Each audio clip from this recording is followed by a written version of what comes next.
चट्टान को तोड़ दिया करता है। भगवान जरा ये बताओ कि लोहे से भी ज्यादा शक्तिशाली कोई है क्या? भगवान महावीर ने कहा हां, लोहे से भी ज्यादा शक्तिशाली अग्नि हुआ करती है, जो लोहे को पिघला करके रख दिया करती है। तो भगवान जरा इतना और बता दो कि अग्नि से ज्यादा शक्तिशाली इस धरती पर कोई है? तो महावीर ने कहा धरती अग्नि से ज्यादा शक्तिशाली पानी हुआ करता है, जो आग को बुझा के रख दिया करता है। तो भगवान फिर इतना और बता दो, पानी से ज्यादा शक्तिशाली कौन होता है इस धरती पर? तो भगवान महावीर ने कहा पानी से ज्यादा शक्तिशाली आदमी का संकल्प हुआ करता है, आदमी के हौसले हुआ करते हैं। बोले हौसलों से बड़ा कुछ होता है? तो महावीर ने कहा संकल्प से बड़ा इस धरती पर कुछ नहीं हुआ करता है। और संकल्प में वो ताकत होती है कि पानी को पाताल से निकालने की ताकत आदमी के संकल्प में हुआ करती है। ध्यान रखिए, संकल्पों से जिंदगी जी जाती है, संकल्पों से जीवन चलता है। मान्यवर विचार करिए, आप सोचिए, संकल्प बुलंद होना चाहिए इस आदमी के। इतने जल्दी हार मत मानो जिंदगी से, छोटी छोटी बातों। एक बहुत बड़े गणितज्ञ हुए हेरो 9 बार फेल हुए स्कूल में। कितनी बार? ऐसा कोई महात्मा बैठा जो 9 बार फेल हुआ हो? 9 बार फेल हुए। पिता ने कहा ये पढ़ाई बंद कर, तेरे बस की नहीं है, तू नहीं हो सकता पास। 9 बार फेल। चल पशु चरा, उठा डंडा, गाय चरा, भैंस चरा, तू पास नहीं हो सकता, तेरे भाग्य में पास होना लिखा ही नहीं है। उसने कहा यार लगता तो ऐसा ही है कि अब मैं पास नहीं हो सकता। 9 बार फेल हुआ क्लास में। एक दिन बैठा था अपने घर में, एक चींटी को देख रहा है। चींटी चढ़ रही है, गिर रही है, चढ़ रही है, गिर रही है, फिर चढ़ती है, फिर गिरती है, फिर चढ़ती है, फिर गिरती है। हीरो ने कहा यार ये गिनू तो कितनी बार चढ़ रही है। उस दिन वो चींटी 99 बार चढ़ी और गिरी, 100वीं बार ऊपर चढ़ी। उसने कहा मिल गया। पिता से कहा मैं स्कूल जाऊंगा, मैं पढ़ूंगा। बोले पागल है क्या, 9 बार फेल हुआ है? बोले 9 बार हुआ हूं ना, अभी 90 बार बाकी है। बोले क्या मतलब? बोले वो चींटी 100वीं बार ऊपर चढ़ी है, मैं तो अभी 9 बार फेल हुआ हूं, 90 बार। बाप ने कहा पागल, 90 बार में 90 साल लग जाएंगी, तू मर जाएगा, तो चींटी की बराबरी। अरे बोले कुछ भी हो जाए, अभी तो 90 बार मुझे पास होना। एक बात लग जाए आदमी को तो जिंदगी बदल जाया करती है। एक बात में जीवन के सूत्र मिल जाते हैं। बोले 90 बार तभी और पढ़ना है मुझे। बहुत जिद की पिता से, पढ़े लिखे, मालूम है 10वीं बार में वो बच्चा पास हो गया और वो सबसे बड़ा गणितज्ञ बन करके खड़ा हो गया। उसकी किताबें मैथमेटिक्स में चला करती हैं। ध्यान रखिए, इतना महान गणितज्ञ बना, उसके जैसा गणित के सवाल हल करने वाला दुनिया में दिखाए। आदमी थक जाता है, आदमी हार जाता है, आदमी अपनी सोच से हार जाता है। एक बात बताइए, 2 पहलवान लड़ रहे हैं, दोनों की शक्ति बराबर है, दोनों के दांव पेंच एक से हैं, कुश्ती लड़ रहे हैं, दोनों के एक से दांव पेंच, एक ही गुरु, एक सी ताकत, एक हारता है, एक जीतता है। बताओ भाई कौन हारेगा, कौन जीतेगा? बोलिए, आपसे मेरा निवेदन है, दोनों लड़ रहे हैं, एक सी ताकत है, एक से दांव पेंच है, कुश्ती लड़ रहे हैं। एक से वजन और एक सी ताकत वाले होने के बाद भी एक तो हारेगा ना, एक जीतेगा। कौन हारेगा? ध्यान रखना, ताकत तन की एक सी है, हारता वही है जो मन से हार जाएगा, वो शरीर से हार जाएगा। मेरे भाई, जो मन से हार मान लेता है वो तन से हार मान लिया करता है। तो मैं आज आपको सूत्र दे रहा हूं कि मन के हारे हार है और मन के जीते जीत। जिसका मन हार गया वो दुनिया में कभी विश्व विजेता नहीं बन सकता है। सम्राट सिकंदर अंतिम सांस तक विश्व विजेता के सपने देखते रहा। मान्यवर, सपने देखिए, देखना चाहिए। बिना सपनों की जिंदगी कभी आगे नहीं बढ़ा करती है। हौसलों के साथ जिंदगी को जियो मेरे भाई। विपत्तियां आएंगी जीवन में, विपत्तियां जो होती हैं वो पार्ट ऑफ लाइफ है आदमी के जीवन में, जीवन का एक हिस्सा है। विपत्तियां पार्ट ऑफ लाइफ है और विपत्तियों में अपने आप को संभालना आर्ट ऑफ लाइफ हुआ करती है मेरे भाई। सबसे बड़ी कला हुआ करती है मुसीबतों में अपने को संभाल के रखना, बहुत बड़ी कला हुआ करती है। आर्ट ऑफ लाइफ बनाओ, पार्ट ऑफ लाइफ को ध्यान रखिए। जीवन की एक कला है जिंदगी, मौत से मत घबराइए। मान्यवर, जिंदगी जीने के लिए मिली है, इसे आत्महत्या की भट्टी में मत झोंकिए। पूरी जिंदा दिली के साथ जिंदगी को जीने का प्रयास करिए। जियो, बहुत आनंद है इस जिंदगी में। बच्चों पर इतने पढ़ाई का प्रेशर मत डालो। बच्चों की कामयाबी देखना है या काबिलियत देखना है। मान्यवर, ध्यान रखना, आप कामयाबी के पीछे दौड़ते हैं, काबिलियत का ध्यान नहीं रखते हैं। बच्चों को कामयाब भले ना बनाओ, लेकिन बच्चों को काबिल जरूर बनाइए। ध्यान रखिए, कोई जरूरी नहीं है इतना प्रेशर मत डालो कि तुम्हारे बच्चे आत्महत्या करने को तैयार हो जाएं। अपने विचार उन पर मत लादिए, उनके ज्ञान की क्षमता को देखिए। वरना माँ बाप इतना प्रेशर डालते हैं और जब रिजल्ट आता है तो हमारे घर का चिराग अपने हाथों से फांसी के फंदे लगाकर दुनिया से विदा हो जाया करता है। ध्यान रखिए, डिप्रेशन में जी रहे हैं लोग, तनाव में जी रहे हैं लोग, ज्यादा और जल्दी के चक्कर में जी रहे हैं लोग। ज्यादा और जल्दी नहीं, ध्यान रखना, यहां तो संसार है। राजपाट छिन भी जाए तो वनवास में राम लक्ष्मण स्वर्गों जैसा जीवन जी करके दिखा दिया करते हैं। जिंदगी को जियो, पूरी आशा से जियो, पूरे विश्वास से जियो। आत्महत्या के अंधे कुएं में छलांग मत लगाओ।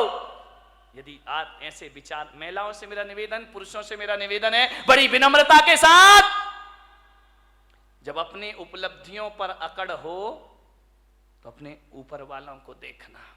इस दुनिया में हमारे भी बाप बैठे हुए हैं, ध्यान रखना। हमने क्या कमाया है? टाटा बिरला वालों को देखना, उनके आगे अपनी कोई औकात भी नहीं है, उनके चौकीदार की हैसियत नहीं है अपनी। रिलायंस बंधु इतना कमाया है उनने। जब अकड़ पैदा हो तो ऊंचे वालों को देखना, और जब निराशा पैदा हो तो अपने से नीचे वाले को देखना। जिंदगी तुम्हारी आनंद में परिवर्तित हो जाएगी। मेरे पास इतना है, ईश्वर ने इतना दिया है। ऐसे भी लोग हैं जिनके पास 4 छत, 4 दीवार और 1 छत भी मौजूद नहीं है। ध्यान रखिए, मान्यवर, सोचना है। भौतिक असफलताएं और भौतिक सफलताएं, जब भौतिक सफलताएं आदमी को जीवन दे नहीं सकती हैं तो भौतिक असफलताओं को जीवन लेने का कोई अधिकार भी नहीं हुआ करता है। मान्यवर, जीवन को जियो, पूरी जिंदा दिली के साथ जियो, हर हाल में जियो। जैसा भी जीवन आए, ध्यान रखना। माता पिता डांट दे, बच्चों को गुस्सा कर दे तो ये मत सोचना कि मेरे बाप ने मुझे डांट दिया, मेरी मां ने मुझे डांट दिया। बच्चों से मेरा निवेदन है, सासू डांट दे तो बहू आवेश में ना आ जाए। वो इतना सा सोच ले, एक विचार बना ले कि यार माँ बाप नहीं डांटेंगे तो हमें कौन डांटेगा। ये डांटने का हक तो हमने दुनिया में माँ बाप को दे रखा है। अरे बड़े बुजुर्ग नहीं डांटेंगे तो हमें कौन डांटेगा। इतना सोच लो, बड़ी तसल्ली मिलेगी। हमारे ऊपर अनुशासन कौन रखेगा? फिर वो नहीं डांटेंगे तो कौन डांटेगा? और बड़े बुजुर्गों से निवेदन है, बच्चे बेटियां बहुएं गलती कर दें तो डांटने से पहले सोचना, बच्चे गलती नहीं करेंगे तो कौन गलती करेगा? आपका घर सुखी बन जाए। बच्चों से ही तो गलतियां होती है, बहू से ही तो गलतियां, अरे आई है बच्ची है ससुराल से आई है, हो गई गलती, उसके लिए इतना तमाशा खड़ा करने की क्या जरूरत है? जीवन को सुखी बनाने की छोटी छोटी सी बातें हैं, ये आपकी जिंदगी को बदल के रख देंगे, पलट के रख देंगे। गलतियां तो बच्चों से ही होती हैं। बड़े सोच लें बच्चे तो गलती करेंगे ही करेंगे, और बच्चे सोच लें माँ बाप तो डांटेंगे ही डांटेंगे। जिंदगी को समझना, आराम से जियो। जिंदगी जीना एक कला है मेरे भाई, इस कला को थोड़ा सा सीखिए। ये जिंदगी बोझ भी होती है और जिंदगी वरदान भी हुआ करती है मेरे भाई। कांटों पे नजर होगी तो दुनिया में कांटे ही कांटे हैं, फूलों पे नजर होगी तो दुनिया में फूल ही फूल हुआ करते हैं। मान्यवर, निवेदन है आपसे, पूरी जिंदगी को हौसले से जीने का प्रयास, हर हाल में जियो। एक साधु थे, अपनी बात समाप्त करता हूं। कुटिया में बैठे हुए थे और अचानक कोई एक गाय लेकर आया कि संत जी गौदान देता हूं, आज से ये गाय आपके आश्रम में रहेगी। संत ने कहा मजा आ गया, ये गाय मेरे आश्रम में रहेगी। बोले चेले चपाटी थे, बड़े खुश हुए, गाय आ गई, गाय आ गई, कल से दूध पिएंगे, दही बनेगा, छाछ मिलेगा, मावा मिलेगा। बहुत खुश हुए। संत ने गाय की बड़ी सेवा की, बड़े अच्छे से रखा, घास खिलाई, पानी पिलाया, बड़ी मस्ती संत की। 3 दिन बाद पता चला कोई गाय उठा के ले गया। संत ने कहा मजा आ गया। अरे चेलों ने कहा बाबा जी पागल हो गए क्या? गाय आई थी तब तो मजा आया था, ये चली गई तो अब काहे का? अरे बोले बड़ा मजा आ गया, बड़ी जिंदगी आनंदमय हो गई। अरे बोले संत जी पागल, दिमाग खराब तो? अरे बेटा नाचो, गाय गई, गाय गई। अरे बोले अब दूध कहां मिलेगा, मावा कहां मिलेगा, छाछ कहां मिलेगा? संत ने कहा एक तरफ गया वो दूध और मावा, अरे गाय गई तो गोबर उठाने की झंझट भी हमारे पास से चली गई। अब कहां की घास, मस्त रहो, भगवान का भजन करो, ध्यान रखिए। ऐसी जिंदगी जियो, राजी हैं हम उसी में जिसमें तेरी रजा है। यहां यूं भी वाह वाह है, यहां त्यों भी वाह वाह, हर समय वाह वाह है, ध्यान रखिए।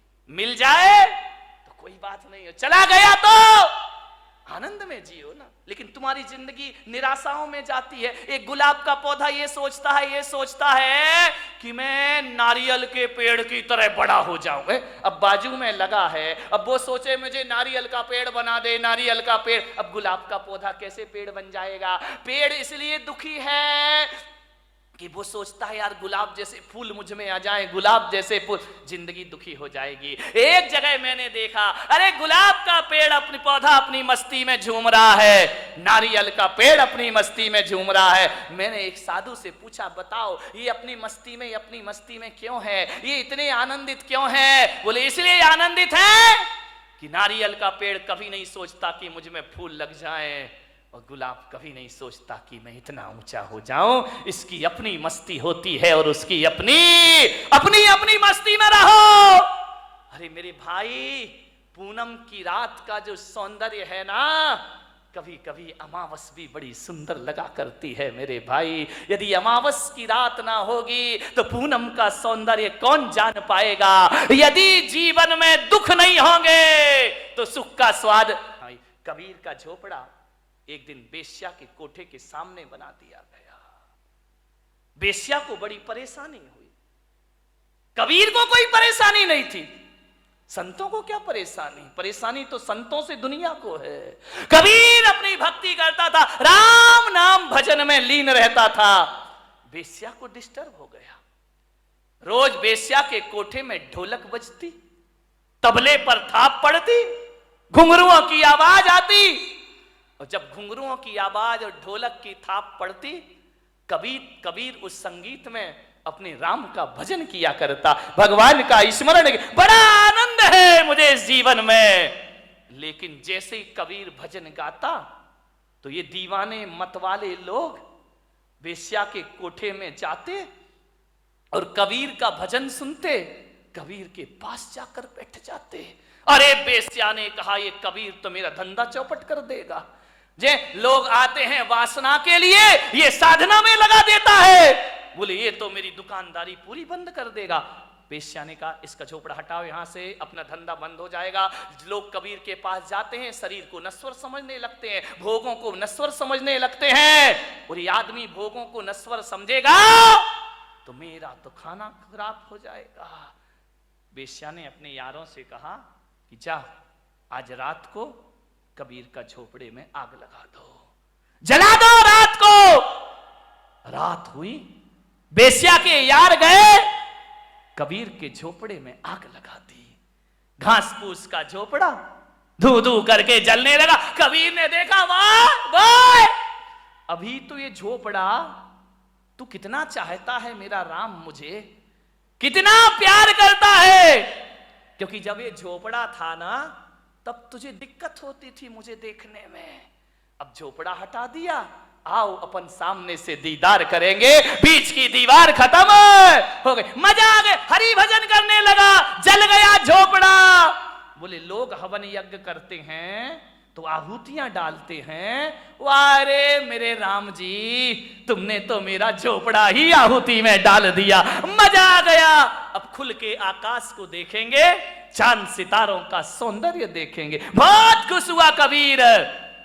बात बदल गई। किस्मत को बदलने में ध्यान रखना, 100 साल में किस्मत जरूर बदलती है, ध्यान रखना। ऐसा कोई नहीं जिसकी किस्मत ना बदलती हो, जरूर बदलेगी किस्मत। आज है कल नहीं रहेगा, आज कुछ नहीं है कल सब कुछ होगा, ध्यान रखिए। हवा का एक झोंका आया और कबीर के झोपड़े की आग वेश्या के कोठे तक पहुंच गई। और उस आग ने पर्दे जलाना शुरू कर दिए, पर्दे जल रहे हैं, साजबाज जलने लगे, ढोलक फट गई, हारमोनियम जल गया। वेश्या उठी, ये क्या हो गया, मेरे कोठे में आग लग गई, मेरी जिंदगी भर की कमाई सब मिट्टी में मिल गई।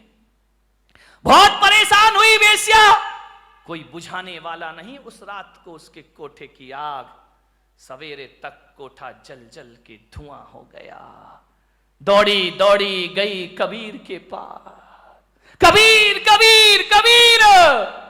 कबीर तो भगवान की राम धुन में लगे हुए हैं। अरे कबीर उठो, देखो ये क्या हो गया है। कबीर भगवान के भजन में ले, वाह मेरा हरि, मेरा परमात्मा, मेरे राम, बड़ी कृपा है, बड़ी मेहरबानी है तुम्हारी। वेश्या ने कहा कबीर तेरे तो आगे पीछे कोई नहीं है, तू तो साधु अक्खड़ फक्कड़ है, मेरी तो जिंदगी भर की कमाई धू धू करके जल गई कबीर, मैं बर्बाद हो गई। कबीर ने आंखें खोली, क्या हुआ वेश्या, देख कबीर मेरा कोठा जल रहा है, धू धू करके राख हो रहा है मेरा कोठा, बचा ले कबीर बचा ले। कबीर ने कहा इसमें मैं क्या कर सकता हूं। बोले कबीर मुझे माफ कर, मैं प्रायश्चित चाहती। अरे किस बात का प्रायश्चित। बोले तेरा कोठा जलवाया था मैंने, किससे, मेरे यारों से। तो कबीर ने कहा मैं क्या करूं, तू मेरी अपराधिन है ही नहीं, तेरे यार ने मेरा झोपड़ा जला दिया, मेरे यार ने तेरा कोठा जला दिया। ये तो दो यारों की लड़ाई है, तेरी मेरी तो कोई बात है ही नहीं, ना तेरी गलती ना मेरी गलती। तेरे यार ने मेरा झोपड़ा जलाया तो मेरे यार ने तेरा कोठा, ये दो यारों की लड़ाई है।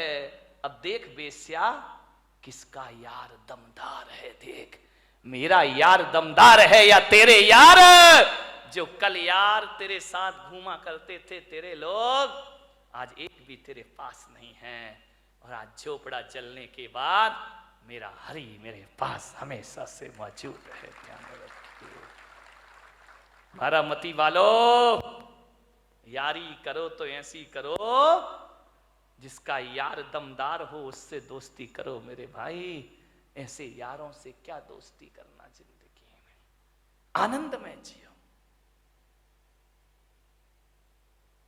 सूरत में एक मेरे भक्त ओम प्रकाश बाबूजी अब इस दुनिया में नहीं है, मैं भीलवाड़ा में कहीं था,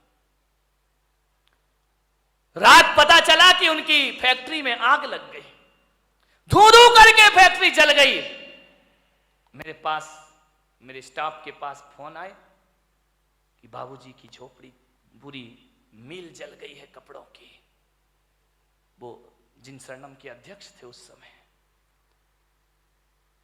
बाबूजी की फोन पर स्पीकर खोल के बात हुई। मैंने कहा बाबूजी ये जो मिल जल गई आपकी, कहां हैं आप? बोले कहां हूं, सामने खड़ा हूं, मिल जल रही है कपड़े की, आप कुछ नहीं कर रहे। क्या करना महाराज, कर भी क्या सकता हूं, मैं तो बुझा नहीं सकता, बुझाने वाले अपना काम कर रहे हैं, मैं अपना काम कर रहा हूं। मैंने कहा क्या हुआ? कुछ नहीं महाराज, चिंता मत करो, आपका हाथ हमारे सिर पर है, ऐसी 10 मील फिर खड़ी करने की मैं ताकत रखा करता हूं। वो आदमी कमजोर नहीं पड़ा, वो शख्सियत कमजोर नहीं पड़ी, हौसले हैं महाराज। आपका शिष्य इतना कमजोर नहीं है, 2 मील क्या ऐसी और भी जल जाए तो भी मेरे मन में कोई फर्क पड़ने वाला नहीं है। मैंने कहा बाबूजी आप उस समय क्या महसूस कर रहे थे जब वो मुझसे मिलने आए? बोले क्या कर रहा था, आपका हाथ सिर पर है ना, भगवान मेरे साथ है ना। तो मैंने कहा जब मील जली हुई देखी आपने तो क्या महसूस किया? बोले यही किया कि पेड़ से कुछ पत्ते हैं झड़ गए हैं, पतझड़ है, सावन फिर आएगा, मैं फिर हरा हो जाऊंगा। ध्यान रखिए, कपड़ा ही तो जला है, मील ही तो जली है, मेरे हौसले तो नहीं जले हैं ना। और आपको विश्वास नहीं होगा, 6 महीने में बाबूजी ने दूसरी मील खड़ी कर दी उसी जगह पर जाकर। मान्यवर